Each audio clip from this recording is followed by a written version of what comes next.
భీమ్ ఎప్పుడు ఎలాంటి మూర్ఖత్వ పని చేయలేడు. ఇదంతా కూడా వాడు తన ఒక్కడి ప్రయోజనం కోసమే చేయడం లేదు. ఒకవేళ మీరందరూ సహకరించలేదంటే అందరికీ నష్టం కలుగుతుంది. అందుకే ఆడక తప్పదు. అవును బాలా, నువ్వన్నది నిజమే.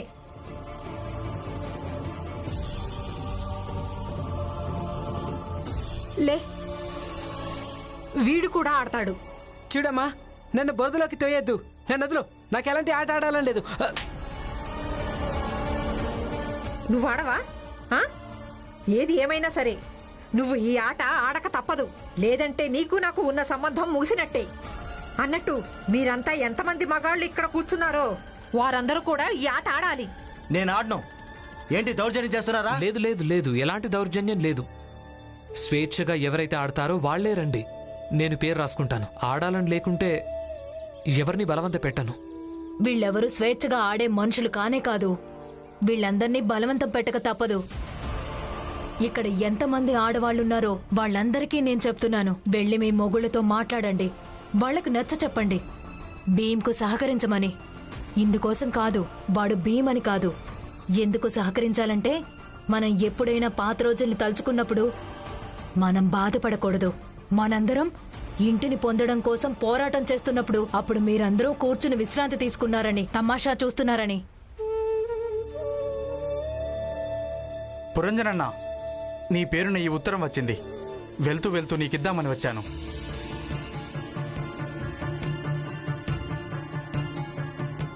రామ్జీ, ఇందులో అసలు ఏం రాసిందో ఒకసారి చదివి చెప్పు.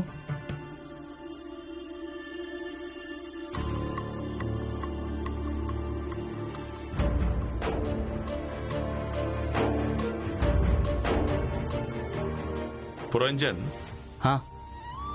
పూణేలో మీ అక్కయ్య ఉంటుంది కదా, తన కూతురికి ఎల్లుండి పెళ్లి.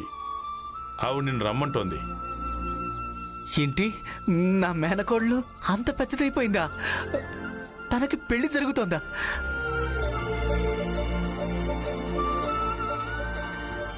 కానీ రామ్జీ, నేనెలా వెళ్ళగలుగుతాను?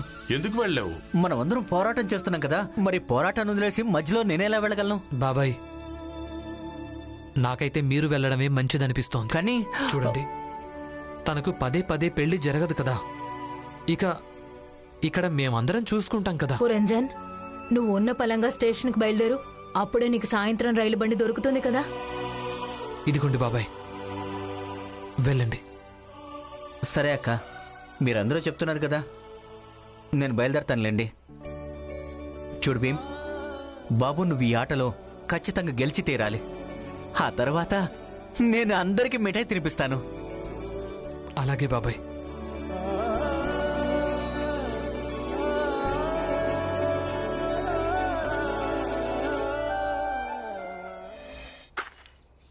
ఉల్లాస్ గారు, మీరు పూర్తిగా సరైన చోటే నిప్పు పెట్టారు.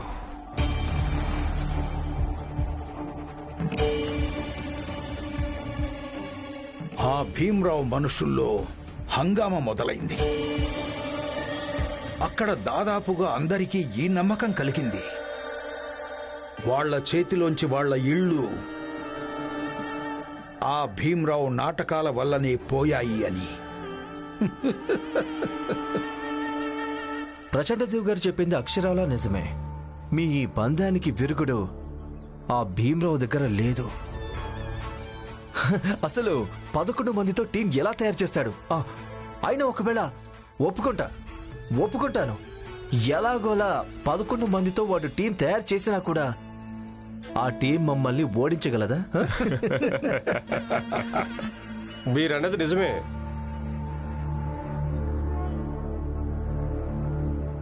మీరన్నది అక్షరాల్లా నిజమే. అందరికీ నమ్మకం ఉంది, ఈసారి భీమ్రావ్ ఎలాగూ గెలవలేడని. ఒకవేళ ఈసారి ఈ భీమ్రావ్ ఓడిపోయాడంటే ఇక ఆ తర్వాత భీమ్రావ్ బస్తీ వాళ్ళ నమ్మకాన్ని గెలుచుకోలేడు. అదే ఒకవేళ ఈసారి భీమ్రావ్ గెలిచాడంటే అయ్యగారు, నిజం చెప్తున్నాను, బస్తీ వాళ్ళు మొత్తం తనకు మద్దతిస్తారు, అలాగే విశ్వాసపాత్రులైపోతారు.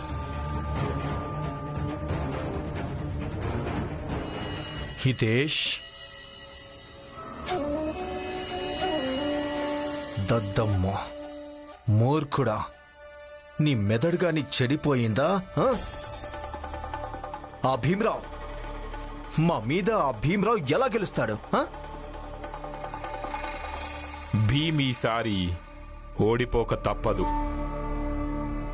అది నిజమే సాహెబ్. నేను కేవలం మీ అందరికీ గుర్తు చేస్తున్నాను, ఈ ఆట ఒక త్రాసు లాంటిది. ఈ ఆట ఫలితం మిమ్మల్ని అలాగే భీమ్ను ఇద్దరిని మళ్ళీ తూకం వేస్తుంది. మరైతే నువ్వు ఇక్కడేం చేస్తున్నావు? వెళ్ళు, నువ్వు భీమ్ టీంలో పాల్గొని ఆడు. ఏంటి సాహెబ్, ఈ వయసులో ఆడతానా?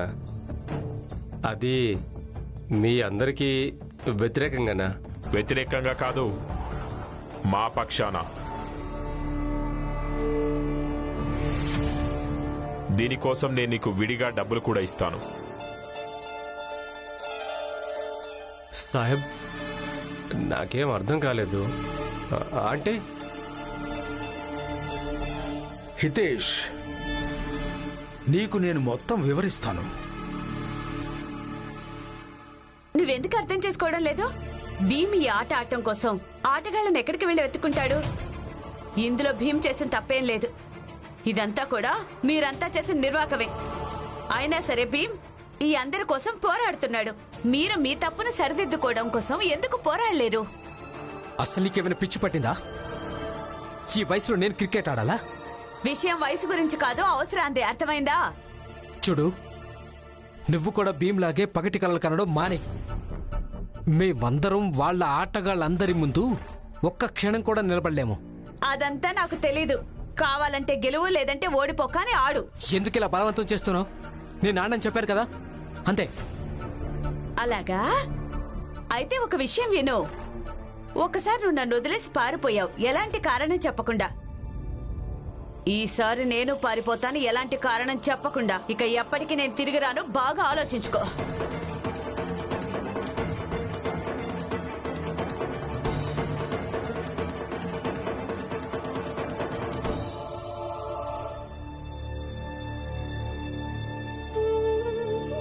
భీమ్,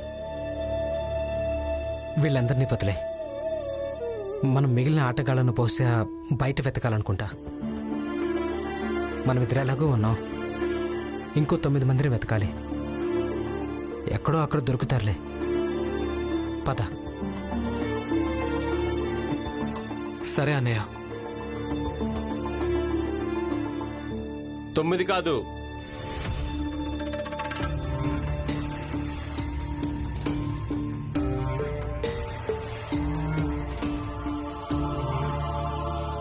8 మందిని వెతకాలి.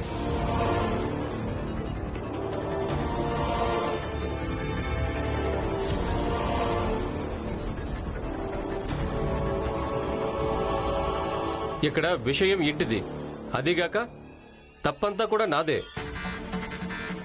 అందరికంటే ముందు సంతకం చేసి కొత్త ఇల్లు అలాగే డబ్బుల గురించి నేనే కలగన్నాను. ఇల్లు పొందడానికి పోరాటం సాగుతున్నప్పుడు నేను వెనకడుగు వేయలేను. కానీ మేము మిమ్మల్ని ఎలా నమ్మమంటారు? ఎలా నమ్మాలి ఈ పోరాటంలో మీరు మా వెంటున్నారని? అసలు నమ్మాల్సిన అవసరం ఏముంది? ఆటే కదా, ఆడతాను. ఏం జరిగినా ఎదురుగానే జరుగుతుంది కదా. హితేష్, ఆటలో 2 విషయాలుంటాయి. ఒకటి, అది ఎదురుగా కనిపిస్తుంది. ఇక రెండోది, అదెవ్వరికీ కనిపించదు. నువ్వు భీమ్ టీంలో పాల్గొని కేవలం ఆడు. భీమ్రావుకు నువ్వు ఆడుతున్నట్టు కనిపించాలి. ఇక ఆటలో ఏ భాగం కంటికి కనిపించదో ఆ భాగంలో నువ్వు మా అందరి కోసం ఆడాల్సి ఉంటుంది.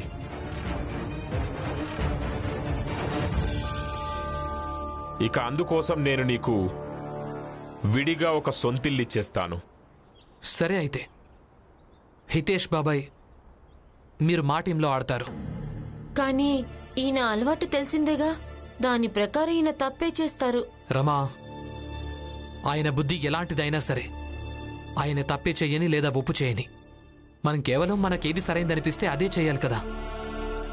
మీరు ఆడతారు బాబాయ్. మీరు చూస్తున్నారు కదా ఇక్కడ ఏం జరుగుతుందో. ఏదోటి మాట్లాడండి. నువ్వేం కోరుకుంటున్నావు? నేను కూడా నీలాగే ఏదో ఒకటి మాట్లాడుతూనే ఉండాలనా? నేను అలాంటిది ఏమీ చెయ్యను. మాట్లాడకండి. భీమ్, ఇప్పుడు మనం ఇంకో 8 మందిని వెతకాలి. 8 కాదు,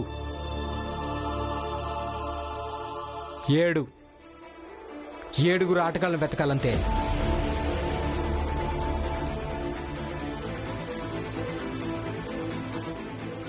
ఏడుగురు కాదు, 6.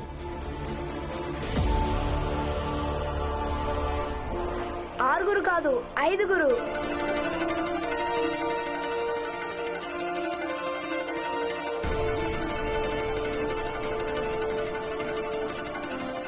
5 కాదు, 4.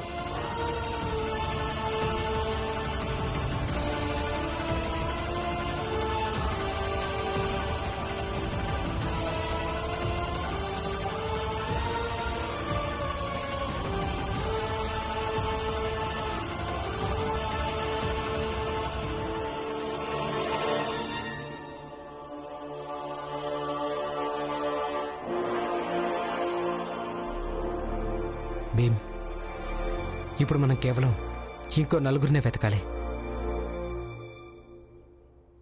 దొరుకుతారు బాలాన్నయ్య. ఇంతమంది సిద్ధపడిపోయారు. 4 వెతకడం పెద్ద కష్టమేమీ కాదు.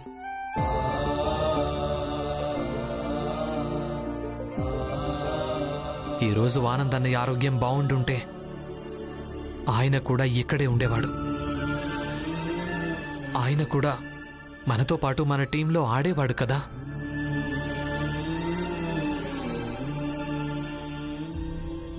చూడు జీజాబాయ్, భీమ్ మొదటి పోరాటంలో గెలిచాడు. జట్టు తయారైపోయింది. ఇక మిగిలింది 4. వాళ్ళు కూడా దొరికారు. ఆ ఒకరు అన్నయ్య ఉన్నాడు. ఏమంటావు అన్నయ్య?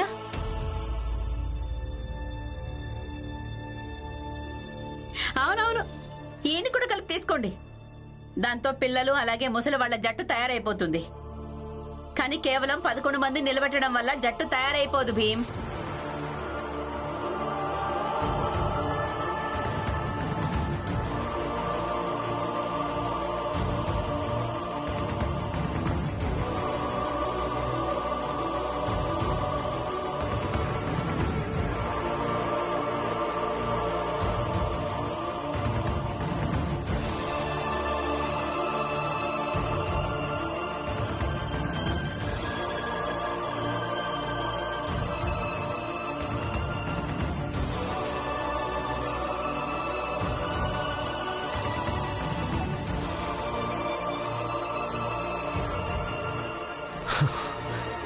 మీరందరూ నాతో పాటు పదండి. మనం ఎంతమంది ఉన్నామో వెళ్ళి ప్రాక్టీస్ మొదలు పెడదాం. మీరు నాతో రండి.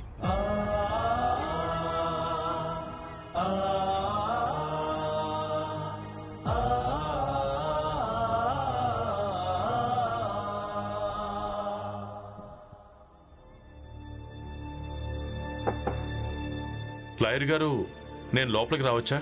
రండి. నమస్తే లాయర్ గారు. లాయర్ గారు, మీ నుంచి ఒక సహాయం కావాలి. కూర్చోండి. భీమరావు గురించే మాట్లాడడానికి వచ్చారు కదా. నాకు కొంచెం తెలుసు అనుకోండి. మీ కొడుకు భీమరావు చాలా భిన్నమైనవాడు. కానీ లాయర్లు 2 రకాల వాళ్ళు ఉంటారు. మొదటి రకం, వీళ్ళు పాత కేసుల్ని స్టడీ చేస్తారు. ఆ తర్వాత ఇప్పటి కేసుని ఎలా వాదించాలో నిర్ణయించుకుంటారు. ఇక రెండవ రకం, వీళ్ళు ప్రతి కేసుని తమ సామర్థ్యంతో పరిశీలిస్తారు, అలాగే శోధిస్తారు. ఆ తర్వాత దానికి పరిష్కారం వెతుకుతారు. భీమరావు రెండవ రకం. తను ప్రతి సమస్యను ఎదుర్కొనే మార్గం స్వయంగా వెతుకుతాడు. ఎలాంటి సంకోచం లేకుండా వెతుకుతాడు. తనను వెతకనివ్వండి. ఇలాంటి చాలాసార్లు ఎలాంటి పరిష్కారాలు వెతికి తెస్తారంటే అది పూర్తిగా అద్భుతంలా ఉంటుంది.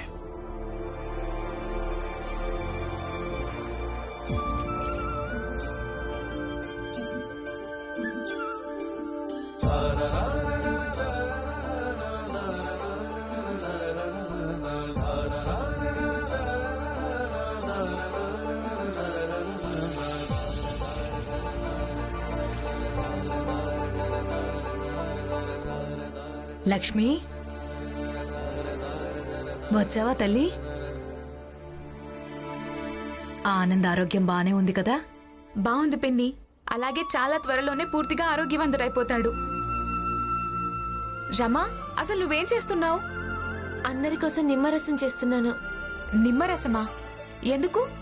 అంటే నీ మరిదికి ఒక కొత్త దయ్యం పట్టుకుంది కదా లక్ష్మి, కిరకట్ట ఆడాలని. దానికే ఈ ఏర్పాట్లు. క్రికెట్ దయ్యమ్మా? దీని అర్థం ఏంటి రమ్మా? దయ్యం పట్టలేదు, ఈ ఇంటిని మళ్ళీ పొందడానికి ఒక మార్గం కనిపించింది. సర్లే, నువ్వు నాకు తర్వాత వివరంగా చెప్పు. ఇక వెళ్ళి నిమ్మరసం చేద్దాం పదా.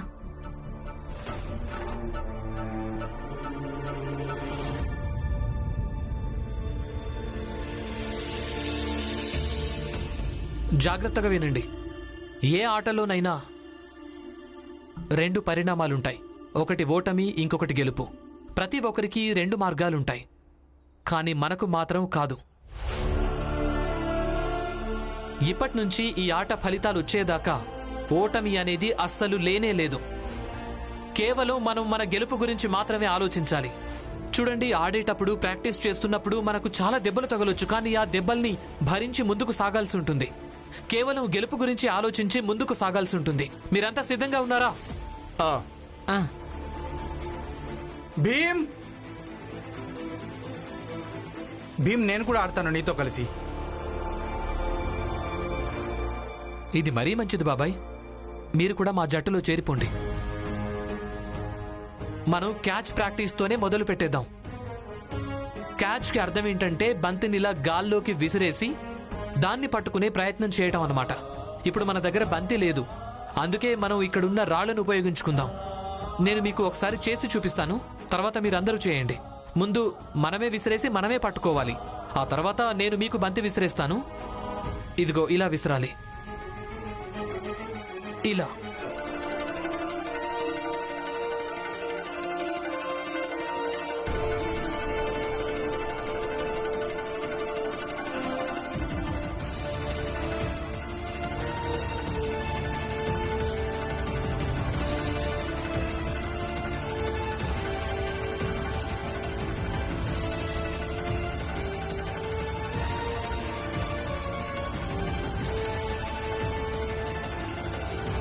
వాడు కాలేజీ వదిలేసి, మీ ఆఫీస్ వదిలేసి అక్కడ క్రికెట్ ఆడుతూ ఉండాలా?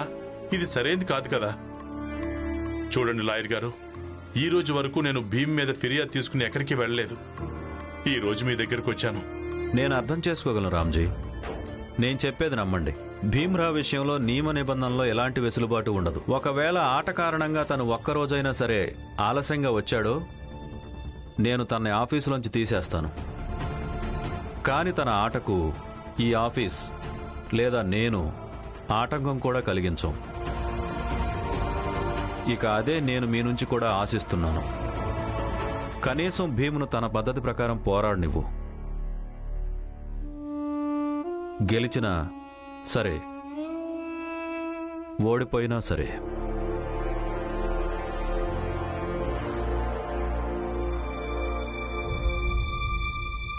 లాయర్ గారు, నేను పిల్లాణ్ణి. మా అమ్మ నాన్నల్ని చిన్నజాతి వాళ్ళైన కారణంగా ఎంతో బాధపడ్డం చూశాను. నేను పెద్దవాణ్ణి అయిపోయాను. నాకు పెళ్ళైపోయింది. నా పిల్లలు పెద్దవాళ్ళు అవడం మొదలుపెట్టారు. కానీ అప్పటి వరకు ఈ బాధలు ఇంకా పెరిగిపోయాయి. నేను ఎన్నోసార్లు ధైర్యం చేశాను ఈ సామాజిక అసమానతలకు వ్యతిరేకంగా మాట్లాడడానికి, పోరాడడానికి. కానీ కానీ నన్ను నేను చాలా అసహాయుణ్ణి, అలాగే ఒంటరిగా భావిస్తుండేవాణ్ణి. కానీ తర్వాత నేను చూశాను భీమ్ కూడా పోరాడాలనుకుంటున్నాడని. దాంతో నేను వాడికి సహకరించాను. ఈ రోజు మీరు నా కొడుకుని ఆపడంలో సఫలమయ్యారు. కానీ ఈ సఫలత నా కొడుకు ఇంకా ధైర్యాన్ని ఇస్తుంది. ఆ తర్వాత ఎప్పుడైనా మీరందరూ కలిసినా కూడా నా కొడుకును ఆపలేరు.